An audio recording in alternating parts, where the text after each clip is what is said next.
warahmatullahi wabarakatuh.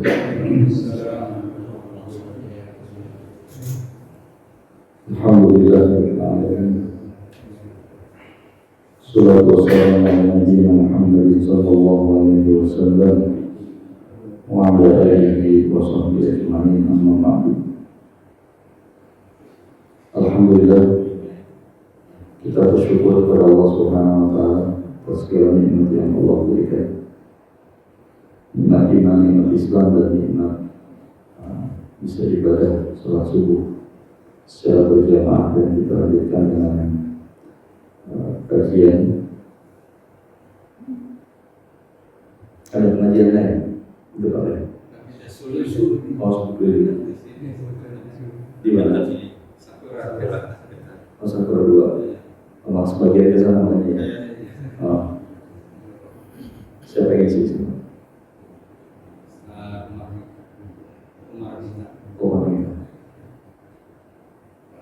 Mudah-mudahan kita berharap senantiasa dalam bimbingan dan hidayah Allah Subhanahu wa taala.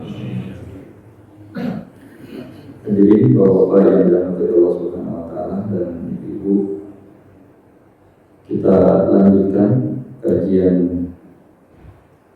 fikih. Pertemuan terakhir membahas tentang sholat berjamaah, ya. Kalau tidak salah di catatan saya ini sholat berjamaah.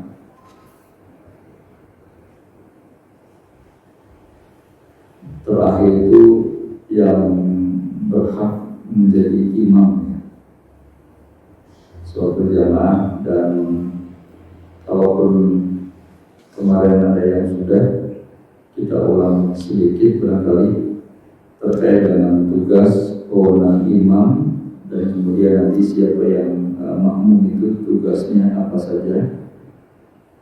Kemudian bagaimana hukum misalnya merapatkan barisan.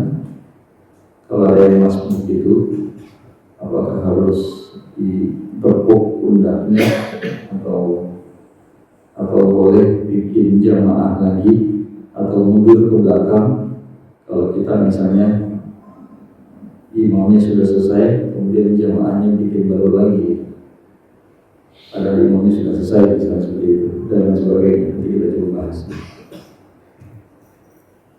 Nah, kita lanjutkan atau kalau diulang sedikit yang terkait dengan sholat berjamaah ini. Secara umum, sholat berjamaah itu ada memang sholat itu sah dan tidaknya kalau secara berjamaah. Jadi pembagiannya itu dulu, Pak. Pertama, kalau tidak berjamaah maka tidak sah sholat itu. Sholat apa? Sholat Jumat sama sholat Id hari raya. Nah, ada juga sholat Jumat, sholat jamaah itu disunnahkan. Sholat disunnahkan secara berjamaah. Kalau bulan puasa itu sholat kira sholat tarawih. Jadi sholat tarawih itu maka jatuhnya disunnahkan kita berjamaah. Kemudian juga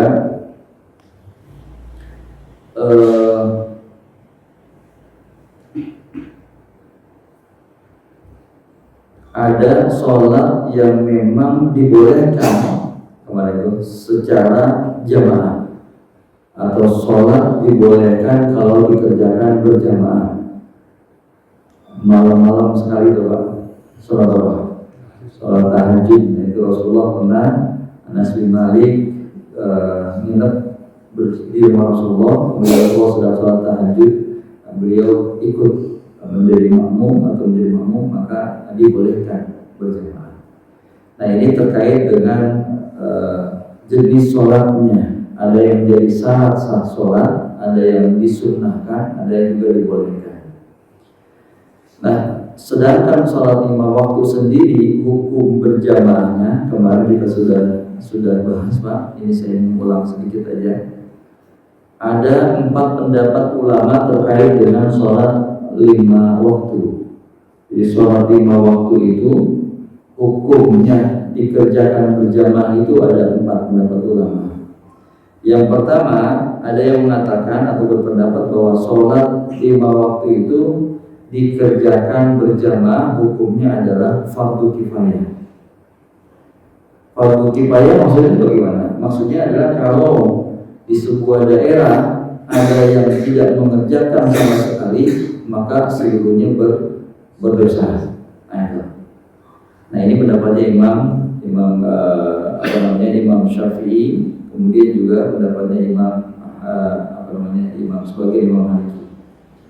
Yang kedua, ada yang berpendapat bahwa sholat berjamaah itu hukumnya fardu ain, kewajiban setiap orang.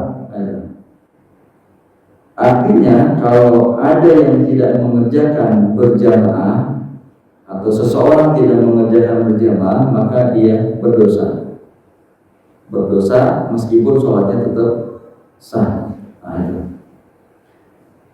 Yang ketiga, sholat berjamaah itu dihukumi sebagai syarat sah sholat. Kalau pendapat yang kedua itu pendapatnya Imam Ahmad bin Hanbal.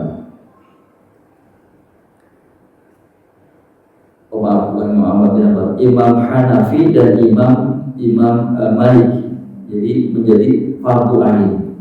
Nah, pendapat yang ketiga adalah pendapat ulama-ulama yang agak mutakhirin seperti Ibnu Taimiyah dan juga Ibnu Qudamah, mengatakan bahwa sholat berjamaah atau sholat 5 waktu secara berjamaah hukumnya adalah menjadi syarat sah sholat. Gitu. Kalau enggak berjamaah maka tidak sah sholatnya. Nah ini pendapatnya Ibnu Taimiyah, Ibnu Qudamah atau juga Ibnu Qayyim al-Jauziyah seperti itu. Nah bedanya Pak, bedanya kalau fardu ain itu kalau dia sholatnya sendiri maka tetap sah.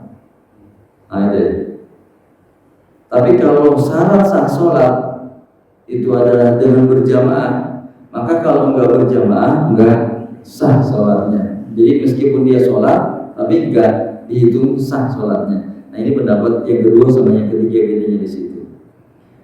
Nah pendapat yang ketiga, pendapat yang keempat, sholat 5 waktu itu dihukumi sebagai sunnah muakkad.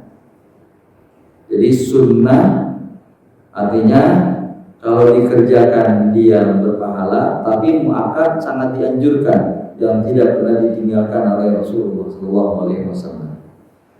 Nah ini pendapatnya Imam Maliki dan juga pendapatnya Imam Hanafi. Nah dari keempat pendapat ini sebenarnya seluruhnya mempunyai dalil, ya, mempunyai alasan, dan itu kita sudah bahas pada pertemuan yang lalu. Kemudian yang lalu juga kita sudah bahas terkait dengan syarat imam. Ya Pak, syarat imam itu apa? Syarat menjadi imam, syaratnya yang pertama dia harus muslim. Ini sudah jelas lah. Yang kedua akalnya sehat. Jadi kalau jadi imam kemudian misalnya mabuk atau gila atau ayan, maka sholatnya nggak sah. Nah gitu Pak. Yang ketiga, imam itu harus balik. Ini menurut mayoritas ulama seperti Imam Hanafi atau mazhab Hanafiyah, mazhab Malikiyah, mazhab Hanabilah. Jadi kalau ada anak, beda antara balik dengan mumayyiz. Mumayyiz itu artinya dia sudah bisa membedakan. Misalnya nih, di depan saya ada gelas, kemudian ada air panas. Kalau belum bisa membedakan, misalnya belum bisa membedakan, maka dia tidak tahu air panas itu bahaya atau enggak gitu. Tapi kalau namanya mumayyiz, sudah bisa mengetahui mana bahaya mana enggak, nah maka posisi anak tersebut dihukumi sebagai mumayyiz. Bisa jadi anak yang mumayyiz atau tamyiz itu belum balik Pak. Balik itu artinya apa? Sudah, kalau laki-laki tanda-tandanya apa? Sudah mimpi Pak. Kalau perempuan sudah haid, seperti itu. Kalau sekarang usia Berapa Pak mereka? Kalau kita dulu rata-rata SMP Pak ya, sanawiyah. Kalau saya nggak salah ini saya dulu sanawiyah baru-baru gitu Pak. Kalau sekarang ada Pak? Anak SD itu berbalik belum Pak? Hah? Bisa jadi kelas 6 SD itu udah berbalik ya. Nah itu.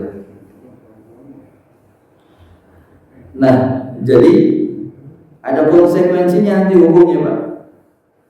Kalau pendapat Syafi'iyah bahwa anak itu meskipun belum balik tapi sudah mumayyiz, maka dia sah menjadi imam. Jadi kalau sholatnya berjamaah maka sholatnya sah. Tapi kalau kata jumhur tadi Hanafiyah, Malikiyah dan juga Hanabilah mengatakan bahwasannya tidak boleh anak baru sekedar mumayyiz tapi belum balik untuk menjadi imam sholat 5 waktu. La tuqaddimu sibyanakum, jangan engkau jadikan anak-anak kecil menjadi imam. Ini pendapat jumhur darinya hadis Nabi sallallahu alaihi wasallam riwayat Muhammad Dailami. Tapi Imam Syafi'i juga punya dalil Pak. An-Amr bin Salamah annahu kana ya'ummu qaumahu ala ahdi Rasulillah wa huwa ibnu sitti aw sab'i sinin. Bahwa Amr bin Salamah dia menjadi imam dari masyarakatnya pada masa Rasulullah, dan Rasulullah nggak ngelarang itu, padahal usianya baru 6 atau sekitar 7 tahun. Si Ade ini berapa nih? Si Ade berapa usianya? 8 tahun. Hah? 8. Segitu Pak? Sekitar segitu Pak? Udah jadi imam. Mungkin apa tuh gede dikit badannya kali ya. Tapi seusia itu jadi imam. Abdullah bin Abbas masih kecil tapi sudah mumayyiz dan belum balik, beliau juga pernah menjadi imam pada masa Rasulullah. Nah di situ jadi ada perbedaannya. Jadi syarat imam Islam nanti ada konsekuensinya. Kalau orang itu jadi imam ternyata setelah jadi imam diketahui dia bukan muslim, bagaimana gitu hukumnya? Nah, kalau kata Imam Imam Hanafi dan Imam Hambali, ya udah nggak usah diulang sholatnya. Kalau kata Imam Syafi'i sudah dimakmumi sama orang itu ternyata kemudian dia bukan muslim, atau pernah murtad atau dia murtad, maka sholatnya diulang, gitu ya Pak. Islam akalnya sehat, balik, nah balik Pak. Kalau kata jumhur harus balik, kata Imam Syafi'i nggak mesti balik. Kalau dia sudah bisa membedakan mana bahaya mana enggak, gitu kan begitu, maka itu sudah cukup jadi imam. Kalau yang keempat syaratnya, ini saya ulang-ulang biar cepat mengingatkan kembali. Syaratnya yang keempat adalah laki-laki. Untuk imam laki-laki dan perempuan. Tapi kalau perempuan sah nggak menjadi imam laki-laki Pak? Khusus untuk menjadi imam perempuan itu. Nah, kalau menurut Imam Maliki, walaupun jamaahnya atau makmumnya perempuan, imamnya perempuan juga nggak boleh. Kalau menurut Imam Maliki, tapi menurut jumhur maka boleh. Yang kelima, syarat menjadi imam adalah mampu membaca Al-Quran, khususnya surah Al-Fatihah itu. Jadi yang kelima, syarat menjadi imam itu maka dia mampu membaca Al-Quran. Kenapa? Karena surah Al-Fatihah itu rukun. Jadi kalau bacaan Al-Fatihahnya nggak benar, nah maka bisa jadi nanti sholatnya nggak sah. Sholatnya nggak sah, ya kalau ngomongnya nggak sah gitu. Makanya tadi minimal dia bisa membaca surah Al-Fatihah dengan benar. Yang keenam, kemarin kita sudah bahas juga, syarat menjadi imam itu adalah orangnya sehat, nggak sakit. Nggak sakit maksudnya apa? Nggak berpenyakit yang penyakit tersebut menyebabkan batal sholat Pak. Misalnya dikit-dikit kencing gitu, keluar air, beser, dikit-dikit keluar angin, Pak. Mau ruku kentut atau bangun dari mau sujud seperti itu kan, nah seperti itu. Atau kemudian mohon maaf, misalnya dia punya penyakit yang ada darahnya itu keluar terus seperti itu. Ini kan darah najis Pak. Kalau ada darah dari badan najis. Nah orang yang seperti itu baiknya tidak jadi imam. Nah itu Pak.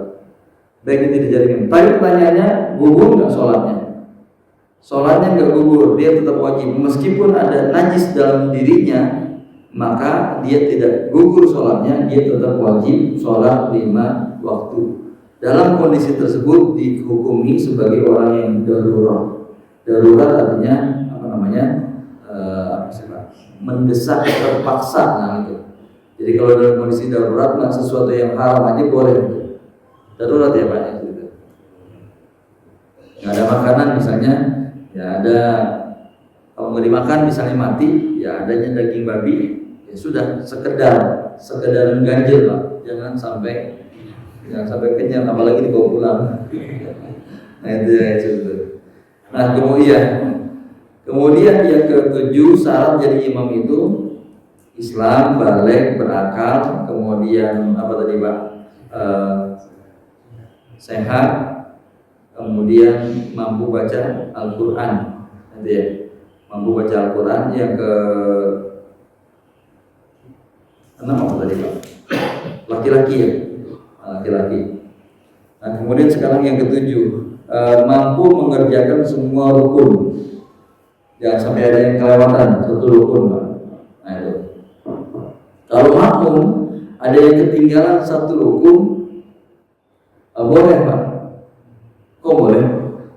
Ya seperti ini misalnya nih, imamnya sudah selesai baca surah, kemudian imamnya mau ruku, terus ada makmum datang langsung takbiratul ihram misalnya.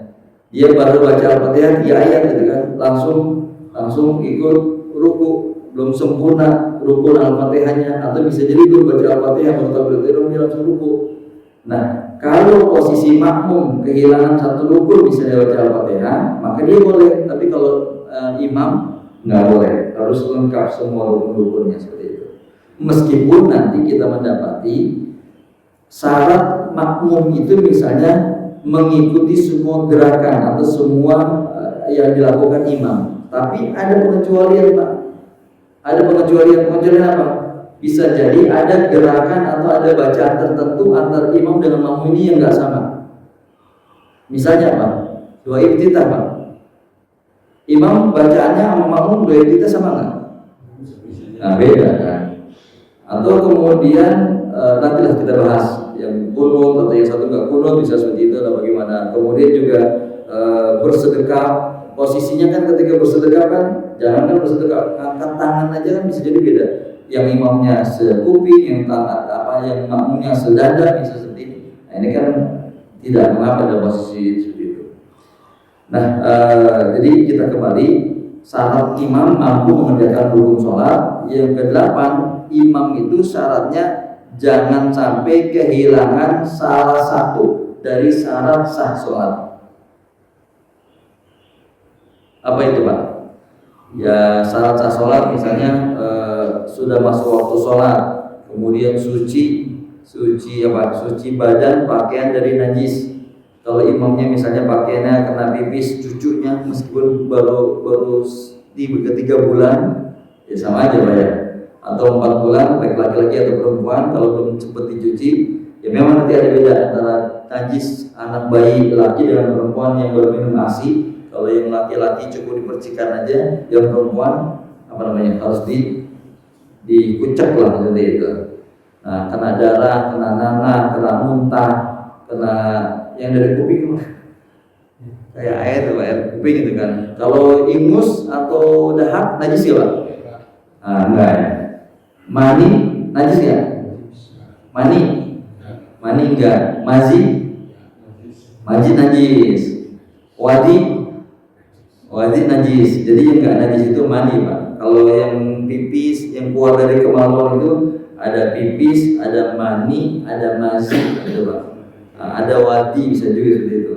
Nah ini yang enggak najis cuma mani saja. Tapi ada juga darah. Kalau perempuan itu tambah lagi ada darah haid gitu. Nah ini najis.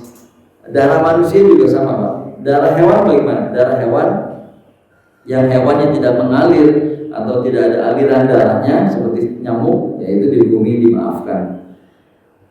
Atau kemudian imam misalnya auratnya kebuka, yang sering saya sampaikan itu, misalnya saat ruku atau saat sujud kemudian kelihatan pantatnya atau pinggir pantatnya, nah itu maka bisa jadi syarat sah sholatnya hilang, maka batal sholatnya atau tidak menghadap kiblat. Nah ini yang ke-8. Yang ke-9, syarat jadi imam itu imam harus niat. Ini menurut Imam Hanafi dan juga menurut Imam Hambali. Imam itu harus niat dari awal. Kalau menurut Imam Hanafi sama Imam Hambali, Pak. Sehingga nanti ada konsekuensinya, Pak. Kalau kata Imam Syafi'i sama Imam Maliki enggak mesti. Nah, konsekuensinya apa, Pak? Konsekuensinya kalau ada orang yang posisinya misalnya dia sholatnya masbuk, ya, atau posisi dia sholat ba'diyah, ada yang ketinggalan, kalau menurut mazhab Hanafi dan Hambali maka gak bisa berjamaah. Kenapa? Karena imam tidak niat jadi imam. Kalau kata Imam Hambali dan Imam Hanafi, imam itu minimal dia niat sebelum takbiratul ihram atau maksimal berbarengan dengan takbiratul ihram. Saya niat sholat zuhur 4 rakaat menjadi imam lillahi ta'ala, begitu. Gitu, Pak. Nah, tapi kalau kata Imam Syafi'i enggak mesti harus niat gitu kan. Pokoknya enggak mesti. Jadi kalau seorang imam itu niat sholat aja cukup tanpa imaman atau saya niat menjadi imam gitu. Sehingga tadi, Pak, kalau orang sholat ba'diyah atau seseorang sholatnya masbuk ketinggalan, Pak, imamnya sudah selesai, nah dia masbuk nih, masih ada 1 rakaat lagi yang ketinggalan, dia harus sempurnakan atau harus ganti karena kurang gitu kan. Ada teman datang lagi gitu kan. Nah ini cari orang nggak ada, akhirnya kemudian dia ngikut temennya yang ini. Kalau menurut Syafi'i maka sah bermakmum kepada makmum yang ketinggalan tadi gitu. Karena dia tidak mesti harus niat jadi imam. Gitu ya, Pak. Nah, seperti itu. Ini yang ke-9, syarat imam. Islam, akalnya sehat, kemudian balik, kemudian laki-laki, kemudian sehat, tidak berpenyakit, kentut atau berselusuh baul, kemudian apa lagi tadi? Yang dalamnya apa? Mampu baca Al-Quran. Yang ke-7, sehat tadi, Bro. Diulang lagi, jadi Islam, akalnya sehat, sudah balik dan tamyiz, mumayyiz. Yang keempat dia laki-laki. Yang kelima dia sehat, tidak penyakitan. Yang keenam baca Al-Quran. Yang ketujuh apa, Pak? Mampu mengerjakan rukun sholat semuanya. Yang kedelapan dia tidak ada yang kehilangan syarat sah sholat. Kalau ada yang misalnya auratnya kebuka gitu atau kemudian dia batal kentut misalnya seperti itu, maka batal. Yang ke berapa itu? Yang ke-8 ya, yang ke-9 terakhir itu imam harus niat. Kalau menurut sebagian ulama seperti Malikiyah, Hanafiyah dan Hanabilah seperti itu. Kalau Syafi'iyah enggak harus niat, enggak harus syarat. Baik, itu imam ya, Pak. Syaratnya. Nah, kemarin kita sudah bahas juga, belum suruh kan masih lama ya. Nanti kita bahas tugas makmumnya, ya, namanya syarat makmum. Nah, singkat lagi, tugas imam itu apa nih, Pak? Yang pertama, imam itu tugasnya memberi izin azan dan iqamah. Kalau imamnya belum ngizinin, jangan azan dulu atau iqamah dulu. Iqamah. Tapi sekarang sih yang ngizinin ini ya, Pak. Jadi kayak tadi saya juga belum selesai salam gitu terus sholat subuh kemudian kayaknya udah langsung ada yang iqomah saja gitu kan, jadi nggak ada juga, walaupun mungkin saya juga bukan imam rawatib gitu kan, maksudnya rawatib di masjid ini. Nah jadi ini karena pernah Rasulullah SAW meminta kepada muazin untuk ditunda dulu sholat jamaah isya karena jamaahnya masih sedikit. Kalau Rasulullah mungkin masih pada di jalan atau masih sibuk, jadi tunggu dulu seperti itu. Makanya muazin itu melekat dengan nama imam, muazin Rasul. Bilal itu muazin Rasul. Akhirnya Bilal muazin Rasul karena memang Bilal itu melekat. Jadi kalau tidak diizinkan azan dan iqamah oleh Rasulullah, maka Bilal nggak bisa melakukan. Nah itu makanya salah satu tugas imam memberikan izin untuk orang azan dan juga iqamah. Tapi sekarang mungkin waktu ya menentukan. Kemudian yang kedua, memeriksa kerapatan dan kelurusan barisan. Ini dulu fi sububikum wa tarasu fa inni arakum min wara'i dhahri ditulbas i'tadilu wa sawwu sububakum. Kata Rasulullah, lurus dan kemudian juga sawwu sububakum, kemudian rapat atau luruskan barisan seperti itu. Jadi Rasulullah menoleh ke kanan, ngomong sawwu sufufakum, kemudian noleh lagi ke kiri, sawwu sufufakum, meminta kepada jamaah untuk sebelum barisannya rapat atau penuh, kalau bisa jadi mulai dulu seperti itu. Diperintahkan oleh imam untuk memeriksa. Kemudian yang ketiga, tugasnya. Kalau tadi syaratnya, tugas imam itu memberikan informasi yang diperlukan oleh jamaah. Maksudnya gimana? Misalnya si imam kasih tahu nanti saya baca doa qunut, gitu kan. Nah ini misalnya kemudian juga nanti saya mau sujud tilawah, bukan sujud sawi ya Pak. Kalau sujud sawi kan lupa dia. Sujud ada ayat sajadah gitu kan, maka saya mau sujud nanti, karena bisa jadi ketika imam tengah-tengah baca ayat kemudian Allahu Akbar ada yang jamaah ruku padahal dia harus sujud seperti itu. Atau kemudian juga imam mengasih informasi misalnya sholat witir Pak, ini kita sholat witir 2 kali salam misalnya seperti itu, atau sholat witirnya sekali salam, harus dikasih tahu Pak, jangan diam aja imam, karena makmum itu ketika dikatakan sholat witir bisa jadi dia juga tidak tahu ini sholat witirnya 3 rakaat langsung atau 2 rakaat kemudian 1 rakaat, 2 rakaat yang pertama rakaat atau 1 rakaat yang terakhir, jadi 2 kali salam. Nah ini biar makmumnya nggak keliru juga nanti langsung niat sholat witir 3 rakaat gitu. Nah ini misalnya disampaikan. Yang keempat, tugas imam adalah meringankan sholat. Idza shallan nas idza shalla ahadukum bin nasi falyukhaffif fa inna fihi musakin wa dhaif wa kabir. Kalau menjadi imam maka ringankan, karena bisa jadi di antara jamaah itu atau makmum ada orang yang sakit atau lemah atau juga sudah tua, riwayat Imam Bukhari. Jadi Mu'adz bin Jabal pernah ditanya Rasulullah ketika dilaporkan Rasulullah, Mu'adz bin Jabal itu kalau jadi imam lama banget bacanya panjang surahnya. Afattanun anta ya Mu'adz shol bil qaumi salatan ad-afihim. Apakah mau menjadi sumber fitnah kaum Mu'adz, maka sholatlah bersama kaum sesuai dengan kemampuan yang paling lemah di antara mereka.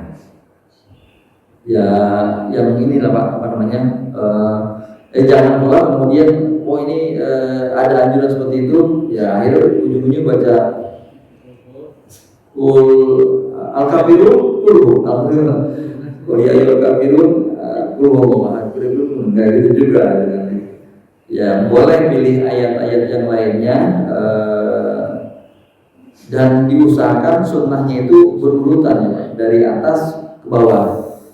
Jangan Bapak rakaat pertama baca An-Nas, rakaat yang keduanya misalnya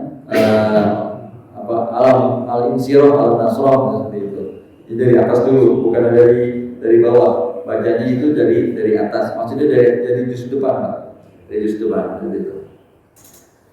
Nah, kemudian yang kelima, tugas imam itu adalah menunggu masbuk. Menunggu masbuk. Maksudnya gimana? Jadi di rakaat yang pertama disunnahkan agak lebih lama. Ini dahulu Rasulullah, Pak, sunnahnya Rasulullah. Anda biasa aslami qala wa kana yastahibu ay akhir min isya wa kana yaqrahu an-nawm qabla. Rasulullah mengakhirkan salat Isya. Itu Pak. Kemudian juga Rasulullah juga ketika jadi imam, beliau agak lama di rakaat yang pertama, dan ketika ada yang masbuk, di rukunya dilamain. Rukunya dilamain, Pak.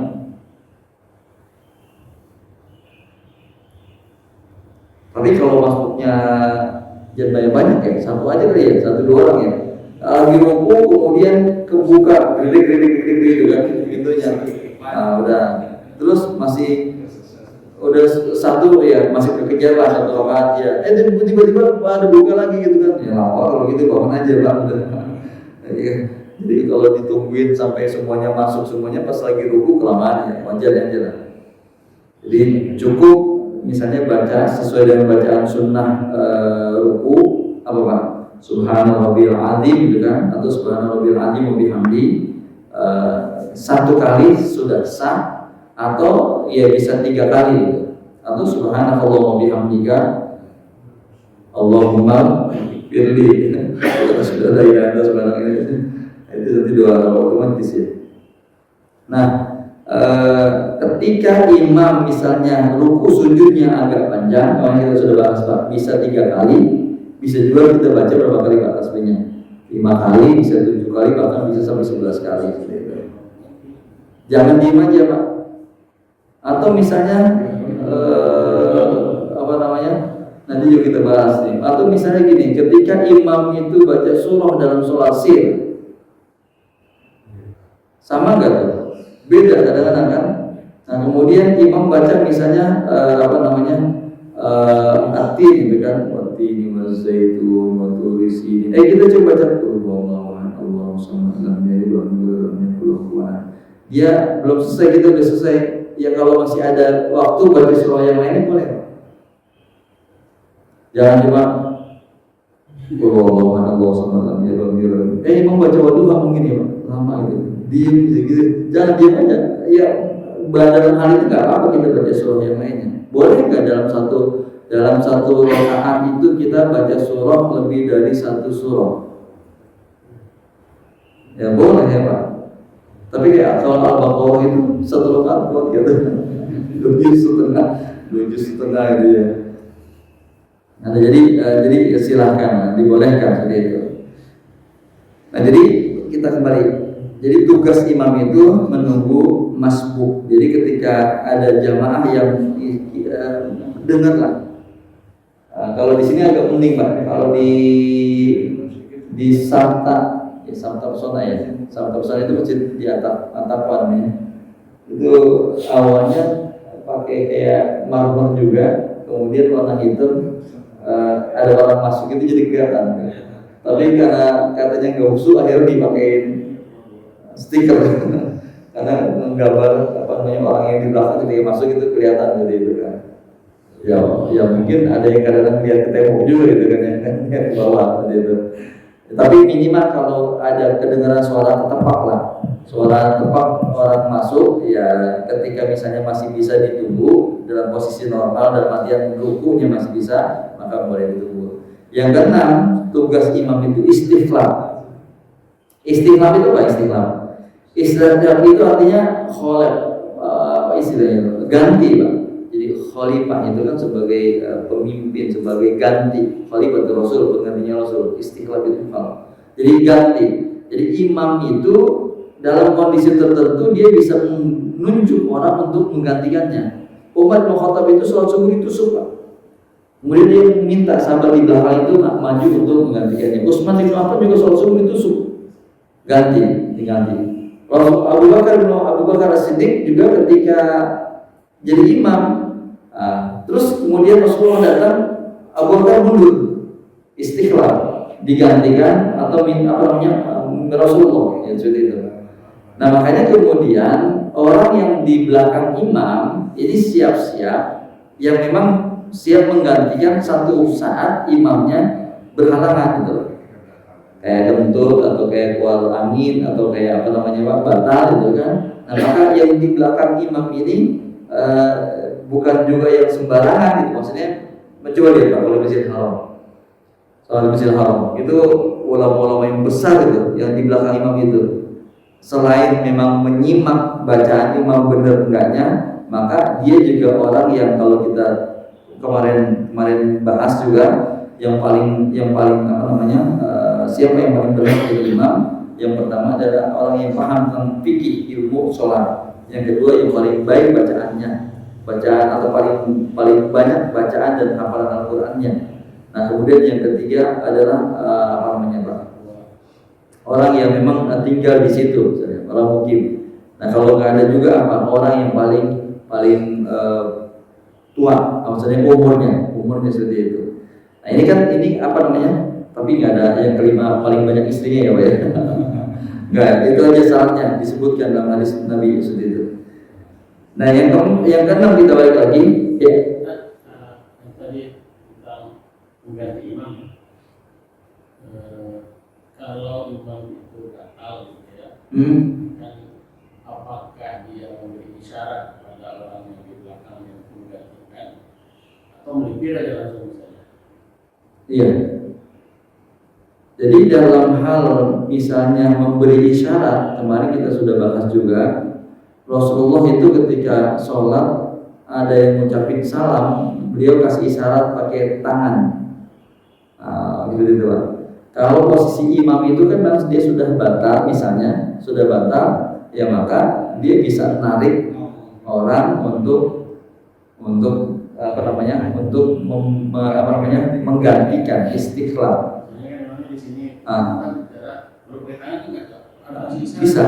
Bisa pakai tangan. Kalaupun dia nggak pakai isyarat, artinya dia berbalik juga posisi kalau dia sudah batal, nggak apa-apa. Kan dia sudah batal. Jadi yang di belakangnya itulah yang orang, makanya posisi di belakang imam ini dia harus ngerti ketika misalnya satu saat imam itu batal, nah maka dia makanya masjid dulu itu di samping ada pintunya ya Pak. Itu biar kuat imam kalau batal itu kan. Ini juga ada sih. Jadi kalau imamnya batal ya maka dia bisa narik atau kemudian juga dia ngasih isyarat kepada makmum yang di belakangnya seperti itu. Itu namanya istiqlal ya Pak. Tugas imam itu. Soalnya kalau misalnya sebaris itu 3-4 orang nih, saya yang paling depan itu belakang imam, nggak apa-apa jadi celingkukan gitu ya. Nah, ya makanya kemarin waktu yang Pak Didin meninggal itu Pak di yang mahkota ya, di mahkota itu, saya lihat di CCTV itu. Dulu kebetulan saya pernah sempat tinggal di mahkota kontraknya. Waktu baru menikah itu tetangga sama beliau, dia tugasnya sama Pak Arif ya di Pak Toib kalau nggak salah di Garuda gitu. Nah, itu dia pas imam, kemudian pas lagi imam Pak jatuh meninggal gitu kan, ajalnya Masya Allah Bismillah masalahnya. Nah ada jamaah yang maju tapi kayak menolong gitu kan, tapi ada jamaah yang lain langsung paham kalau nggak salah siapa itu dia langsung maju menggantikan posisi jadi imam. Nah kalau itu kan posisi imamnya udah nggak bisa minta orang lain menggantikan karena dia meninggal maksud itu. Nah kalau imamnya misalnya posisi minta digantikannya itu karena misalnya uzur tadi keluar angin atau pipis, nah maka dia bisa pakai isyarat atau bisa menarik orang di belakangnya untuk menggantikan diri imam. Gitu ya. Itu namanya istiqlal tugas dari imam. Lanjut, sekarang makmum Pak. Apa syarat makmum? Nah ini, yang pertama makmum itu syaratnya harus berniat menjadi makmum. Jadi harus berniat menjadi makmum. Makanya kalau seseorang tidak niat jadi makmum, maka enggak sah sholat jamaahnya. Pertanyaannya, niatnya di mulut atau di hati? Di hati. Kalau niatnya tidak dilafazkan tapi hatinya niat, sah enggak, Pak? Kalau niatnya misalnya dilafazkan tapi hatinya enggak niat, sah enggak?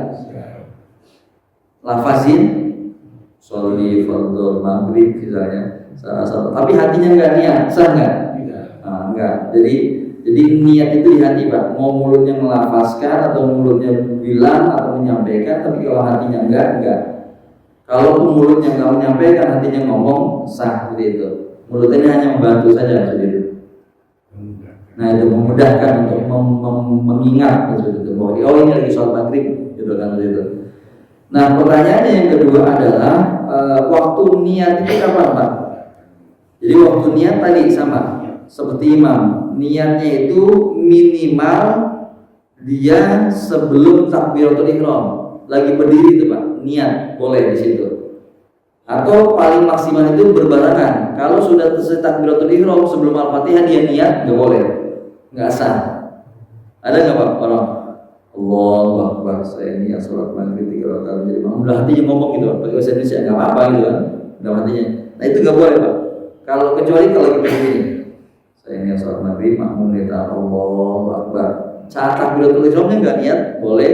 Tapi kalau Syafi'i harus berbarengan dengan takbiratul ihram. Kalau nggak berbarengan nggak sah. Kalau Syafi'i seperti itu. Nah kemudian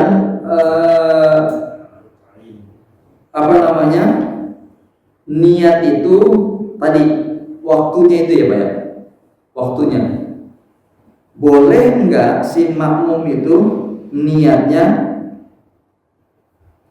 ketika di tengah-tengah sholat? Jadi ketika syarat niat itu sebelum sholat, nah makmum tiba-tiba berubah niat di tengah-tengah sholat, maka nggak sah sholatnya. Kok niat di tengah-tengah? Bisa nggak, Pak? Hah? Jadi gini, Pak, maksudnya gini. Saya tidak tahu sekarang itu ada nggak ya. Misalnya ada orang yang lagi sedang sholat, sama-sama makmum, imamnya sudah selesai. Terus tiba-tiba kemudian dia mundur, yang satu maju gitu kan.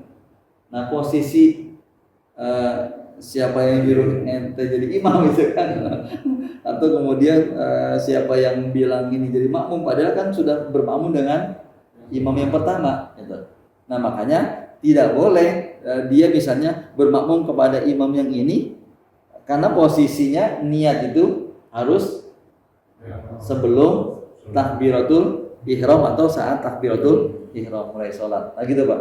Jadi niat itu nggak boleh di tengah-tengah lagi sholat, lagi mau habis bangun dari ruku misalnya, langsung dia mundur gitu kan. Nah, nggak usah niat atau nggak usah menjadi makmum yang kedua dari imam yang kedua saja. Kecuali imam yang pertamanya tadi batal seperti itu. Tapi kalau imam pertamanya sudah selesai, ya sudah, kita tetap melanjutkan sholat seperti itu. Itu banyak yang seperti itu. Yang seperti itu banyak sama yang kita. Praktek seperti itu banyak dari mazhab apa? Ya, macam apa ya? Saya nggak tahu di fikih saya belum menemukan itu ya. Tapi gitu, Pak. Tidak boleh niat di tengah-tengah sholat. Boleh niat jadi makmum ya. Niatnya imam ataupun makmum itu niatnya harus dari awal. Itu. Niatnya dari awal. Jadi ketika merubah niat, paling nanti merubah niat dalam posisi misalnya keluar dari jamaah karena niat imamnya batal. Nah itu boleh. Yang masuknya lebih dari satu atau tiga orang. Iya. Kan supaya nggak acak-acakan sholatnya mundur. Tapi kan masbuk itu kan semuanya masbuk. Iya, dia mundur biar dia udah artinya udah terhadap begini ya, ini misalnya. Iya. Apa yang salah gitu. Ya, dalam posisi seperti itu semuanya udah melengkapi sholatnya masing-masing, karena bisa jadi yang satu tinggal satu rakaat. Misalnya nih, Pak, posisi temannya maju, dia mundur, dia ini 2 rakaat, dia tinggal 1 rakaat lagi. Apakah dia harus ngikutin yang 2 rakaat? Paham nggak? Ya, ini misalnya ada 2 maju nih. Nah, ternyata yang maju ini yang masih 2 rakaat. Yang dia mundur ini dia tinggal 1 rakaat. Apakah dia harus ngikutin 2 rakaat lagi?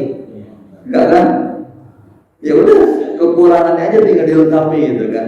Jangan sampai kemudian sama-sama masbuk ada yang maju misalnya seperti itu. Nah, jadi kalau niat ini kan saya pernah dengar hadis bahasa Singapura, saya pernah baca. Kalau ucapan itu kan ada produk telah diucapkan dan tidak diucapkan.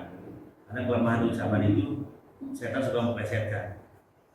Nah, kita lupa ini sholat zuhur tapi ucapan kita asar Pak atau apa itu. Pada ingat-ingatnya setelah sholat itu gimana? niat Iya. udah di sholat. Dijaharkan usul dulunya tuh ini sholat zuhur tapi ucapannya bukan zuhur asar atau sebaliknya. Tapi hati kita sebelum sholat itu udah asar. Tahu zuhur dari zuhur ya. Oh, ya kalau hatinya kita sudah niat itu zuhur meskipun mulutnya itu asar bilangnya, ya yang dihitung hati, Pak. Misalnya sebelum sholat udah dari rumah lah kita. Kalau menurut sebagian mazhab itu sudah dari rumah juga dia sudah niat gitu kan. Emang kita mau apa ya? Mau niat terus sholat gitu kan? Ya, nggak masalah. Jadi meskipun antara mulut dengan hati itu berbeda, tapi yang benar itu adalah hati dan sesuai dengan kenyataannya. Berbeda kalau misalnya mulutnya yang benar, hatinya yang salah. Nah itu enggak, harus diulang Pak.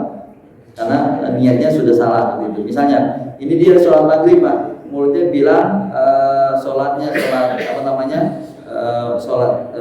mulutnya bilang sholat maghrib, tapi hatinya bilang sholat isya. Nah itu kan salah kalau begitu. Yang benar itu ya maka hati yang dihitungnya, niatnya itu di hati seperti itu. Jadi kalau masalah menjahatkan atau mengencangkan niat itu, ya ulama berbeda pendapat.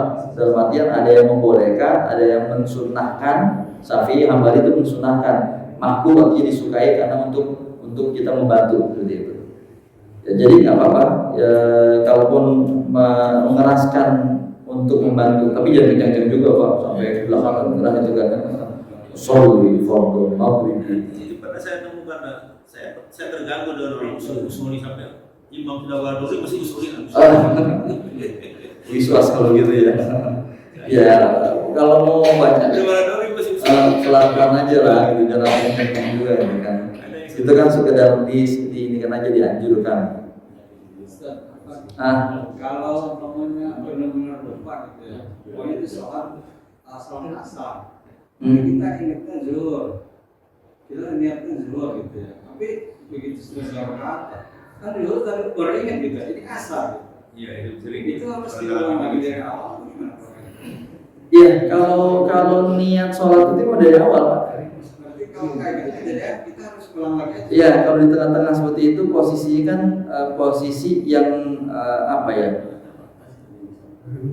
Gimana ya? Kalau di kita niatnya memang sholat itu kan dari awal. Kalau misalnya di tengah-tengah itu ada sesuatu yang kita tahu itu salah, niat itu rukun.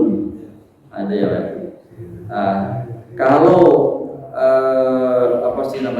Kalau Syafi'iyah ada misalnya sunnah yang misalnya ketinggalan, sunnah ab'ad misalnya, maka nanti ada namanya sujud sahwi gitu kan. Nah, tapi kalau rukun yang ketinggalan, ya maka dia batal, jadi seperti itu. Jadi ulang sholatnya itu Pak. Posisi sholatnya karena memang niatnya tadi salah, dari niatnya salah seperti itu. Makanya kemudian ulama seperti Syafi'i dan Hanabilah ya boleh dibantu niatnya dengan dilafazkan, boleh seperti itu. Gitu ya Pak. Nah jadi syarat makmum yang pertama harus niat, gitu ya Pak. Kalau nggak niat maka nggak sah semuanya. Nah kemudian yang kedua adalah kesatuan sholatnya makmum dengan sholatnya imam. Maksudnya gimana kesatuan ini Pak? Nah mayoritas ulama Hanafiyah, Malikiyah, kemudian Hanabilah mengatakan bahwa antara sholatnya imam dengan makmum itu harus satu jenis Satu jenis gimana maksudnya? Misalnya gini Pak, kalau si imam itu sholatnya berbeda, misalnya imamnya sholatnya sholat asar, si makmum sholat zuhur, maka kalau menurut jumhur ini enggak sah si makmum itu mengikuti imam. Tapi menurut Syafi'i boleh. Kok bisa? Ya bisa jadi ada orang di sholat jamak qashar Pak. Nah itu betul saya sempat marah. Jamak qashar misalnya. Nah kalau menurut Syafi'i, ya menurut Syafi'i ini kan ya tadi bisa jadi Pak orang itu mengikuti mazhab yang lain gitu. Tapi kalau bisa sih tungguin dulu yang jamaah itu selesai dulu ya sholat di rest area misalnya kan. Nah kalau menurut Syafi'i tidak mesti jenisnya itu harus sama gitu kan. Misalnya sholat zuhur dengan sholat asar boleh saja. Atau kemudian juga misalnya si imamnya qadha, si makmumnya sholat adaan. Nah maka kalau menurut jumhur maka nggak sah. Kalau imamnya qadha, si makmumnya adaan, ya maka nggak boleh. Atau kemudian si imamnya sholat ba'diyah sunnah, si makmumnya sholat wajib karena ketinggalan nih. Nah kalau menurut mayoritas ulama nggak boleh, tapi menurut Imam Syafi'i si imamnya sholat sunnah, si makmumnya sholat wajib, maka sah, boleh seperti itu. Nah ini kalau menurut Syafi'i bahwa kesatuan sholat antara imam dengan makmum itu hanya dalam kerangka besar saja, kecuali memang jenis sholatnya Pak. Kayak misalnya imam sholat jenazah, makmum sholat zuhur. Nah itu emang nggak bisa. Nah, ya. Karena si imamnya ketika Allahu Akbar takbir yang kedua dia pikir ruku gitu kan ya. Nah itu nggak bisa. Atau sholat istisqa gitu Pak. Sholat istisqa atau sholat apa namanya khusuf apa ya. Sholat yang ada 2 kali ruku, khusuf gerhana bulan atau khusuf gerhana matahari seperti itu. Itu ya Pak. Jadi yang ketiga, yang kedua, sholatnya imam itu dalam pandangan Syafi'iyah tidak mesti dalam satu kesatuan jenis gitu. Bisa jadi sholat sunnah dengan sholat wajib, si imamnya sholat sunnah, si makmumnya bisa mengerjakan sholat wajib. Yang ketiga, syarat makmum itu sah sholatnya adalah yaitu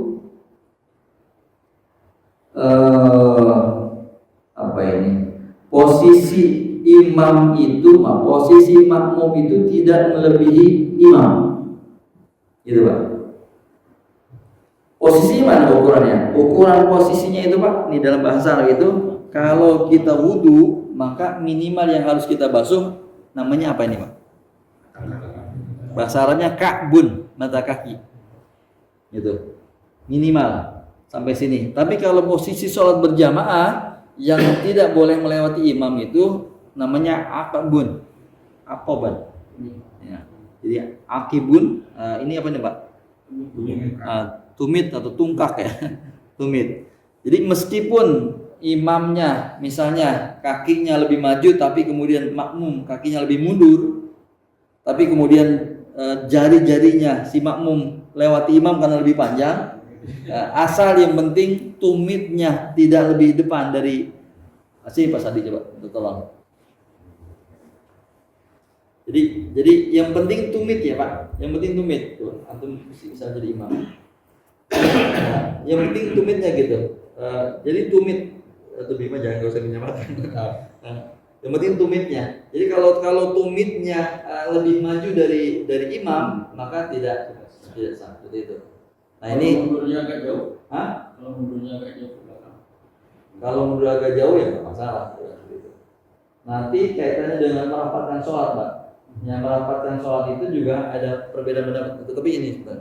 Nah, posisi imam makmum itu akibunnya itu tungkaknya itu, tumitnya itu tidak melebihi. Kalaupun jari-jarinya melebihi imam, maka tidak masalah. Yang penting tadi patokannya itu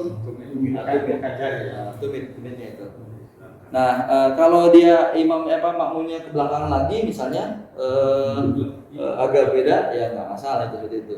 Nanti kan kaitannya dengan merapatkan barisan. Kalau memang makmumnya hanya satu orang, diusahakan nempel, berdekatan gitu, berdekatan. Nah ini kan kaitannya dengan tadi sawu suku pakum. Hadis Nabi kan seperti itu, Pak. Sawu Hah? kiri kanan ya, ada nempel. Ya. Kiri kanan tuh. Kiri kanan kalau 2 orang, kalau Pas 3 orang berarti ada colek ya. kalau 2 orang ya, kalau bertiga imamnya 1 ya maka yang di ke belakang lah mundur seperti itu. Ini kan kaitannya juga dengan tadi, Pak, apa itu, menempel ya, sawu sufu pakum ya, tadi lu botorosu gitu kan. Ada gini, Pak, perbedaan nomornya. Kalau jumhur ulama, mayoritas ulama Syafi'iyah, Malikiyah, Hanabilah ini mengatakan bahwa menempelkan atau merapatkan barisan itu hukumnya sunnah. Hukumnya sunnah ya, Pak. Kalau yang Ibnu Taimiyah mengatakan hukumnya menjadi wajib seperti itu. Sholatnya kalau enggak dinempel banget, kalau menurut jumhur sah, enggak berdosa. Tapi kalau menurut Ibnu Taimiyah dan juga Ibnu Qayyim, sholatnya sah tapi berdosa kalau enggak rapat. Nah itu maksudnya. Maksudnya kalimat tadi sawu subuh. Karena bisa jadi ada orang yang mungkin bisa jadi dia betah nempel, bisa jadi dia nggak betah gitu kan. Nah, jadi kalaupun nggak nempel banget, yang penting nggak ada jarak, misalnya hanya segini, meskipun ada jarak sedikit, ya apa-apa, tetap sah juga gitu kan. Dan itu tetap ikut sunnah juga, asal jangan ada jarak, bisa orang lewat lah gitu ya. Gimana, Pak? Ya, ini kadang-kadang kita kan jadi muncul di kalangan makmum yang mungkin biasanya terjadi di konvensi sering nih. Semalam ada satu makmum kanan kan, Iya. nah makmum kedua jadi enggak, dia udah di kiri. Oh. Nah di sini jadi satu di sini maka imam kan sadar. Jadi kan dia tahu apakah imam menarik itu supaya dia ke kanan, tapi kemarin maju aja ke depan supaya dia buat perasaan. Itu gimana? Lihat tempatnya. Konvensi itu. Nggak lihat tempatnya. Oke. Kalau imam tempatnya masih bisa maju, kalau yang tempatnya tembok. Atau yang di misalnya kalau mepet cuma sekarang udah nggak ada tempat kan beda. Kadang-kadang ini mesti dua benar. Apakah yang di kiri ini kan sebetulnya secara posisi kan nggak benar ya? Disuruh tarik ke kanan atau gimana? Iya, jadi kalau posisinya seperti itu, kecuali kayak yang di Mehdi itu, Pak, Komsen ya. Dia itu karena posisi ada jamaah perempuan juga, kalau dia safnya di saf yang kedua memang nggak bisa, akhirnya antara imam dengan makmum itu makmumnya itu tidak posisi persis di belakang, agak mepet gitu kan. Nah, dalam posisi seperti itu ya nggak masalah itu kan, karena di belakangnya ada jamaah perempuan juga gitu kan. Yang penting posisi kaki makmum itu tidak sejajar atau mendahului tumitnya di depan tumitnya imam seperti itu. Nah kalau kayak tadi misalnya ada 2 orang, maka kalau di depan imamnya itu masih ada jarak, maka imamnya maju. Nah dia tinggal nanti nempelin seperti itu ya.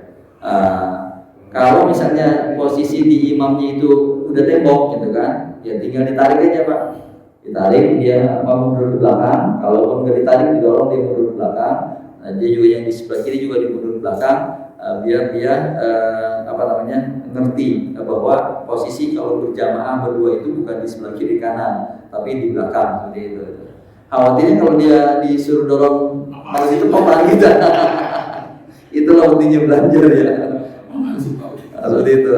Jadi kalau udah posisi berduaan itu, ketika misalnya di belakang itu misalnya ada tempat, harusnya dia di belakang. Tapi ketika di belakang itu memang sudah tidak ada tempat dan mentok, ya ruangannya kecil, ya imam juga nggak bisa maju, makmum juga nggak bisa mundur, ya sudah seperti satu saf saja, tapi kemudian posisi makmum itu tetap di belakang kakinya, itu artinya tumitnya tidak sejajar dengan imam, seperti itu.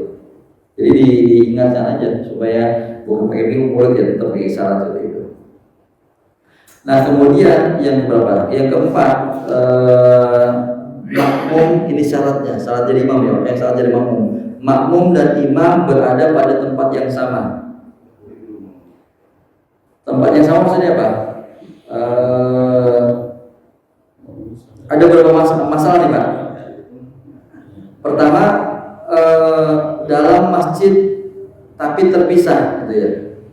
Dalam masjid tapi terpisah. Misalnya imamnya di dalam masjid, makmumnya kemudian di luar. Nah, itu bagaimana? Ini ada berbeda pendapat nih ulama nih. Nah, kalau kata Imam Syafi'i, minimal jaraknya itu dibolehkan 100 meter, Pak. Kalau misalnya 100 meter masih boleh. Tapi kalau kata Imam Hanafi itu apa namanya? Maksimal jaraknya itu jarak 2 saf. Jadi kalau udah 2 saf kosong berarti tidak itu berjamaah. Kalau kemudian Imam Hambali itu dan Imam Maliki, nah ini mungkin yang dipakai di Makkah Madinah kali ini. Selama si makmum meskipun nggak di ruangan ya Pak, bisa jadi sholat id ya. Sholat id mungkin ada jadi yang di jalan sana ya. Kalau kata Imam Maliki sama Imam Hambali, selama si makmum itu mendengar suaranya imam, meskipun nggak dalam satu ruangan, maka dihukumi berjamaah. Asal jangan mendengar suara imam posisinya beda ruangan Pak. Yang satu di TV, yang satu di rumah gitu. Yang satu di masjid nih. Rumah sana masih kedengaran tuh, dia tetap berjamaah. Nah itu udah beda ruangan ya. Beda ruangan tapi masih nyambung lah dengan saf-saf yang lainnya. Nah itu yang dibolehkan seperti itu. Bisa jadi itu Pak. Bapak ada yang pernah sholat di Hilton atau Tower Jam-Jam di Mekah? Itu bisa imam malah sudah di hotel itu. Ya kan? Ya. Ada yang di Tower Jam-Jam tuh Pak. Ada yang di hotel apa itu kan?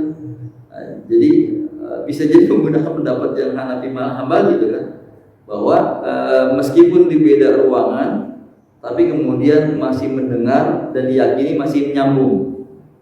Kalau Masjid Nabawi di Madinah itu ada sekat berapa sop itu ya. Kadang jamaah perempuan di depan, jamaah laki-laki ada yang di belakang seperti itu. Karena ada sekatnya. Ya posisi seperti itu kalau menurut tadi menurut Imam Syafi'i ya masih bisa dikatakan 100 meter walaupun berbeda jarak ya tetap dianggap sah seperti itu. Yang terakhir Pak, ini udah syukur ya. Yang terakhir, syarat makmum itu adalah mengikuti gerakan dasar imam. Maksudnya apa? Ya gerakan seperti berdiri, imam berdiri, imam sujud, imam ruku. Nah kalau sudah berbeda gerakannya saja dalam 2 gerakan, misalnya seperti itu, ya gerakan yang tadi itu Pak, maka bisa jadi kategorinya dia keluar dari jamaah karena sudah menyelisihi 2 rukun misalnya. Imamnya sudah imamnya sudah mau ruku, dia masih sujud aja itu Pak. Misalnya rakaat kedua, nah itu tidak. Tapi ada memang yang ditolerir Pak. Gerakan-gerakan dasar imam itu yang bersifat furu'iyah maka dibolehkan. Contohnya gimana? Contohnya tadi posisi tangan Pak. Posisi tangan saat bersedekap itu misalnya ada yang di dada, ada yang di antara pusar sama dada, ada yang bahkan agak ke kiri sedikit, ada yang di bawah pusar seperti itu. Nentakin tangannya. Nah posisi seperti itu maka dibolehkan meskipun nggak sama gerakannya sama imam. Kemudian 2 kunut misalnya, si imamnya nggak kunut, makmumnya kunut, ya imam kasih waktu lah.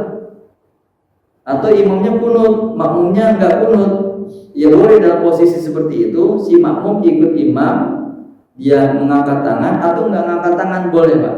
Tapi jangan dia langsung sujud gitu. Nah, jadi posisi gerakan seperti itu, si makmum itu misalnya imamnya kunut kan, makmumnya ya bisa ngikut imam dalam artian dia mengangkat tangan mengucapkan amin atau nggak angkat tangan saja nggak ucap amin juga, ya boleh saja seperti itu. Atau sebaliknya tadi, ya imamnya yang misalnya imamnya yang nggak kunut, makmumnya yang kunut, ya imamnya yang kasih kesempatan kepada makmum untuk melafazkan doa kunut misalnya. Nah, kalau sujud sahwi sama sujud tilawah gimana? Imamnya sujud, makmumnya ikut nggak? Ya ikut. Kalau dalam kondisi seperti itu, ya imamnya sujud sahwi misalnya kelupaan, ya makmumnya juga harus sujud sahwi seperti itu. Nah, kemudian mengikuti gerakan imam ini juga bukan dalam bacaan ya Pak. Bukan dalam bacaan. Maksudnya bukan dalam bacaan apa? Karena bisa jadi bacaan imam itu bisa jadi berbeda dengan bacaan makmum. Terutama kalau sholat sir, sholat dibaca pelan, disunahkan pelan Pak. Sholat zuhur, sholat asar. Bapak tahu nggak imamnya itu pada rakaat pertama misalnya setelah baca Al-Fatihah baca surah apa? Nggak tahu kan? Nah maka boleh berbeda seperti itu. Baca tahiyat juga bisa jadi beda Pak. Ada yang at-tahiyatulillah, ada yang at-tahiyatul mubarakatus sholawatut thayyibatulillah, at-tahiyatulillah, as-salawatulillah, at-tayyibatulillah seperti itu. Atau tadi juga ruku dan sebagainya. Dalam Mesir kan itu kalau Al-Fatihah wajib ya, makmumnya baca Fatihah, tapi imamnya sudah ruku, terus kita Fatihahnya nggak lengkap, nggak apa-apa. Jadi kalau untuk sholat sir, kemudian misalnya si makmum belum menyelesaikan rukun misalnya tadi Al-Fatihah, imamnya udah ruku, ya nggak apa-apa, kita langsung ruku saja. Ditanggung sama imam menanggung berat nggak sahnya sholat orang itu ditanggung imam. Ketika imamnya nggak sah, wah nanti ditanggung dia. Makanya hati-hati jadi imam juga. Itu Pak barangkali demikian 5 ya syarat jadi makmum, tadi niat, kemudian dia dalam satu tempat. Kalau sekarang itu ada masjid 2 lantai ya Pak ya? 2 lantai gimana 2 lantai? Dia lihatnya pakai TV. Lihatnya pakai TV atau kemudian tapi dia dengar suara nggak?